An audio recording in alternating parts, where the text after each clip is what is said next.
नमस्कार दोस्तों, आज के इस वीडियो में बात करेंगे कजरी तीज के बारे में। जी हाँ, कजरी तीज जो सुहागन स्त्रियां होती हैं उनके लिए वरदान के समान है। जीवन में वैवाहिक सुख को, समृद्धि को देता है। ये व्रत जो है पति की लंबी उम्र के लिए किया जाता है। साथ ही साथ कुंवारी कन्याएं जो है अच्छे पति यानी कि उनको वर अच्छा मिले इसके लिए करती हैं, और ये हमारे स्वास्थ्य के लिए भी बहुत अच्छा होता है। तो कजरी तीज बहुत ही पावन त्यौहार है। हमारी माताएं बहनें पुरुषों के लिए करती हैं, तो पुरुषों का भी दिल से ये बनता है कि उनके लिए सम्मान रखें, उनकी इज्जत करें और उनको जो चीज़ चाहिए इस बात का हमेशा ही ख्याल रखें, उनकी सेफ्टी का, उनकी मान मर्यादा का। आज हम कजरी तीज के बारे में इस वीडियो में जानेंगे जो कि शिव जी से रिलेटेड है। तो एक बार प्रेम से कमेंट में लिख दीजिए ओम नमः शिवाय। सभी माताओं बहनों को प्रणाम। चलिए हम कथा को और इस साल कब है कजरी तीज इस बात को स्टार्ट करते हैं, जानेंगे स्टेप बाय स्टेप। फिर हम आपको बताएंगे कि कब है कजरी तीज, कब चढ़ रहा है, आरंभ तिथि क्या है और मुहूर्त क्या है, और साथ ही साथ कब उतरेगा यानी कि समाप्त कब होगी तृतीया की तिथि। 2023 में कजरी तीज कब है और कजरी तीज 2023 की शुभ तारीख और मुहूर्त क्या है। कजरी तीज जिसे कजली तीज भी कहा जाता है, भादो मास में कृष्ण पक्ष की तृतीया तिथि को मनाई जाती है। अंग्रेजी कैलेंडर के अनुसार बात करें तो ये तिथि जुलाई या फिर अगस्त के महीने में आती है, पर इस साल जो है वो ना ही अगस्त में है और ना ही जुलाई में है, बल्कि इस साल अधिक मास लगा हुआ है, इसलिए बढ़ करके किस में चला गया है, सितंबर में चला गया है। कजरी तीज मुख्यतः महिलाओं का बहुत ही पावन त्यौहार है। ये त्यौहार हमारे उत्तर प्रदेश, मध्य प्रदेश, राजस्थान और बिहार सहित जो हिंदी भाषी क्षेत्र हैं उसमें बहुत ही प्रमुखता के साथ मनाया जाता है। इसमें से कई इलाकों में कजरी तीज को बूढ़ी तीज, सातुड़ी तीज इन नामों से भी जाना जाता है। आप एक काम कीजिए, आप कमेंट करके बताइए कि आपके एरिया में इस तीज को किस नाम से जाना जाता है जो कि कजली तीज है। हरियाली तीज, हरतालिका तीज के बारे में आपने सुना भी होगा। इसी की तरह से कजरी तीज भी सुहागन महिलाओं के लिए बहुत ही पावन त्यौहार है। ये वैवाहिक जीवन में सुख समृद्धि लाता है। अब क्या क्या परंपरा होती है कजरी तीज पर, इसको समझते हैं। क्या होता है, कजरी तीज के दिन सुहागन महिलाएं जो होती हैं वो अपनी पति की लंबी आयु के लिए कजरी तीज का व्रत रखती हैं। पहले तो इन माताओं बहनों को दिल से नमस्ते। और क्योंकि वो अपने पति की लंबी उम्र के लिए उनके लिए फास्ट रखते हैं, यानी कि खाना का एक दिन त्याग करती हैं। जबकि कुंवारी कन्याएं जो हैं वो अच्छा वर पाने के लिए ये व्रत रखती हैं। और देखिए, जब इतना प्रयास करने के बाद किसी को हासिल करती हैं और उसके बाद उनके साथ बदसलूकी होती है तो ये भी अच्छी बात नहीं है। तो ये हम पुरुषों को भी ध्यान रखना चाहिए। कजरी तीज पर जौ, गेहूं, चने और चावल के सत्तू में घी और मेवा मिला करके तरह तरह के पकवान बनाए जाते हैं। चंद्रोदय के बाद यानी कि चंद्रमा के उगने के बाद भोजन करके व्रत को तोड़ा जाता है। इस दिन गायों की विशेष रूप से पूजा करनी चाहिए।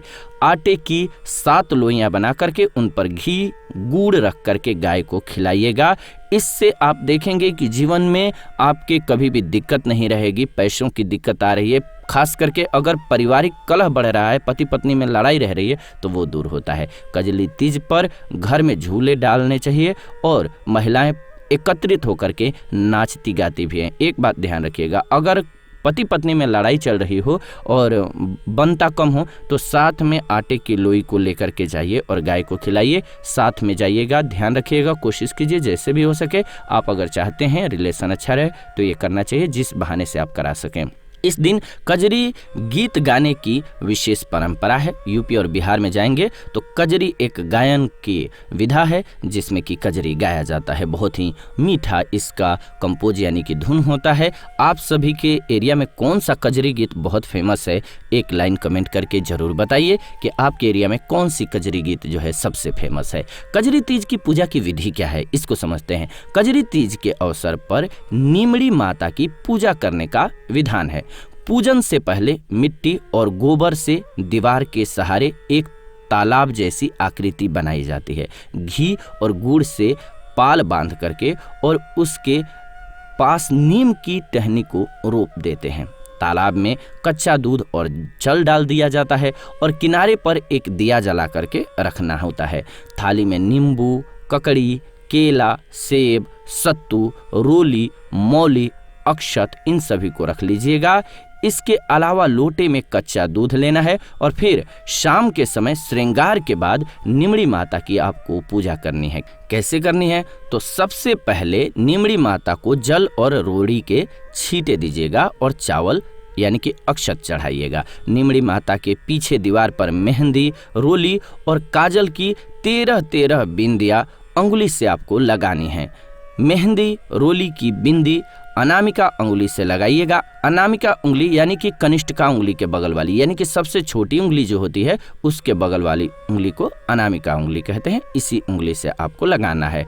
मेहंदी, रोली की बिंदी अनामिका उंगली से लगाइएगा और काजल की बिंदी तर्जनी उंगली से लगाइएगा। ये ध्यान रखिएगा। तर्जनी कौन सी उंगली है?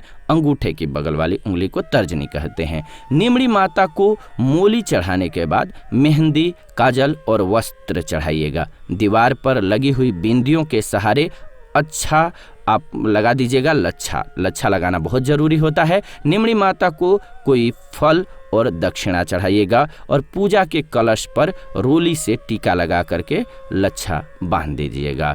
पूजा स्थल पर बने हुए तालाब के किनारे पर रख दीजिएगा दीपक और उस उजाले में नींबू, ककड़ी, नीम की डाली, नाक की नथ, साड़ी का पल्ला, ये सभी देखिएगा। इसके बाद चंद्रमा को अर्घ्य दिया जाता है, यानी कि चंद्रमा देव जो हैं उनको अर्घ्य दिया जाता है। चंद्रमा को अर्घ्य देने की विधि क्या है? तो कजरी तीज पर संध्या के समय निमड़ी माता की पूजा के बाद चंद्रदेव को अर्घ्य देने की परंपरा है। चंद्रमा को जल के छींटे देकर के रोली, मोली, अक्षत चढ़ाइएगा और फिर भोग अर्पित कीजिएगा। चांदी के अंगूठी और आंखें यानी कि गेहूं के दाने हाथ में लेकर के जल से अर्घ्य दीजिएगा और एक ही जगह खड़े होकर के 4 बार घूम लीजिएगा। एक ही जगह पर खड़े खड़े ही 4 बार आपको घूमना है। कजरी तीज व्रत के नियम क्या हैं? तो ये व्रत सामान्यतः निर्जला रह करके किया जाता है। इसीलिए कहा मैंने कि माताओं बहनों को दिल से नमस्ते है कि वो बिना जल के रहती हैं। हालांकि जो गर्भवती स्त्रियां होती हैं वो फलाहार कर सकती हैं, या कोई विशेष रूप से बीमार है जैसे शुगर के लोगों को कुछ खाना जरूरी रहता है, तो ऐसे लोगों को इस बात का ध्यान रखना चाहिए कि आप बीमार हैं तो उस स्थिति में नहीं काउंटिंग किया जाता है। लेकिन जो रह सकते हैं उन्हें निर्जला व्रत रहना चाहिए। व्रत आपके खुद के लिए बहुत अच्छा होता है। क्यों? क्योंकि जब आप अगर 21 एकादशी करते हैं साल में, कम से कम वैसे तो होती है 24, लेकिन 20 से 21 एकादशी भी करते हैं तो आपके 70% कैंसर होने के चांसेज वहीं खत्म हो जाते हैं। आपका मेटाबॉलिज्म बेहतर होता है, आपका फैट कंट्रोल होता है, आपकी बॉडी फिट रहती है, आपकी बॉडी से कचरा बाहर निकल जाता है एक दिन जब आप रेस्ट देते हैं। तो आप देखिए, आप लगातार हर रोज काम करिए, थक जाते हैं कि नहीं, तो आपको रेस्ट चाहिए होता है। वैसे ही हमारी इंटरनल बॉडी यानी कि हमारे जो ऑर्गन्स हैं अंदर, लीवर के साथ साथ जुड़े हुए और ऑर्गन्स जो हैं, इनको भी रेस्ट चाहिए होता है। तो इनको एक दिन रेस्ट दे दीजिए। देखिए, एक दिन महीने में और हो सके तो सप्ताह में एक रेस्ट दीजिए, कमाल का फ़ायदा दिखेगा आपको जो लगता है ना कि पेट भरा भरा हुआ है, पेट साफ नहीं हो रहा है, ये सारी समस्याएं खत्म हो जाएंगी। करके तो देखिए एक बार, कोई भी हो, वो स्त्री हो चाहे पुरुष हो। लेकिन हम बात कर रहे हैं कजरी तीज की। यदि चांद उदय होते नहीं देख पाए आप तो रात्रि में लगभग 11:30 बजे आसमान की ओर अर्घ दे सकते हैं देख करके, और व्रत खोल सकते हैं। नहीं दिख रहा है, बादल वगैरह है तो। उद्यापन के बाद संपूर्ण उपवास संभव नहीं हो तो फलाहार कर लीजिएगा, यानी कि अर्घ देने के बाद फल खा लीजिएगा। ये सभी विधि विधान कजरी तीज का व्रत रखने से सौभाग्यवती स्त्री के परिवार में सुख, समृद्धि और खुशहाली लाता है और कुमारी कन्याओं को अच्छे वर्ग को देता है। ये बहुत ही पावन त्यौहार है। कजली तीज जो है, आप सभी ने कभी मनाया है कि नहीं, या आपके आसपास मनाया जाता है तो आपको कैसी फीलिंग है, या कुछ यादें हैं खास? क्योंकि इसमें पति पत्नी के प्रेम की भी बात होती है, क्योंकि एक दूसरे के साथ जब आप एक त्यौहार मनाते हैं तो खुशी भी होती है। तो आप ज़रूर वो मोमेंट अगर याद मेमोरेबल है तो ज़रूर शेयर कीजिए कमेंट्स के माध्यम से। और आपके एरिया में अगर कुछ खास नियम किया जाता है, कोई खास विधि की जाती है कजरी तीज के दिन, तो लिख भेजिए कमेंट्स के माध्यम से, और उसमें अपना एरिया का नाम जरूर लिखिएगा ताकि अन्य लोगों को भी पता चले। जो लोग कमेंट्स पढ़ते हैं जरूर पता चले कि आखिर आपके एरिया में क्या खास नियम होता है। और जो लोग बाहर रहते हैं, जैसे सिटी में रहते हैं, उनको भूल गया है तो उन लोगों को आपके बहाने पता चल जाएगा। या इंडिया से बाहर बहुत लोग रहते हैं, उनको कई बार नियम भूल जाता है तो वो लोगों को पता चल जाएगा। तो प्लीज़ अगर आप कुछ ऐसा जानते हैं तो ज़रूर कमेंट कीजिएगा। इस साल कजरी तीज जो है वो 2 सितंबर को मनाया जाएगा। वैसे तो ये हर साल जुलाई या अगस्त में आता है, लेकिन इस साल 2 सितंबर को आएगा क्योंकि अधिक मास इस साल लगा हुआ था। श्रावण जो है वो 2 महीने तक रहा, इसीलिए इस साल जो है कजरी तीज 2 सितंबर को मनाया जाएगा। उम्मीद है आपको ये जानकारी बहुत अच्छी लगी होगी। ऐसी ही जानकारीपूर्ण वीडियो इस चैनल के माध्यम से हम लेकर के आते रहते हैं, तो ऐसी जानकारीपूर्ण वीडियोज के लिए चैनल को सब्सक्राइब कर लीजिए, बेल नोटिफिकेशन को ऑन कर लीजिए ताकि नई वीडियो जब भी लाएं नोटिफिकेशन आपको सबसे पहले मिले। साथ ही साथ वीडियो को लाइक कर दीजिए, शेयर कर दीजिए व्हाट्सएप पे, फेसबुक पे, सभी के साथ, ताकि वीडियो सभी लोग देख सकें जो इच्छुक हैं। आप देख रहे हैं जीवन रक्षा चैनल। फिलहाल इस वीडियो से विदा लेते हैं, जुड़ेंगे नई वीडियो में नई जानकारी के साथ। इस वीडियो को अंत तक देखा आपने, इसलिए दिल से धन्यवाद।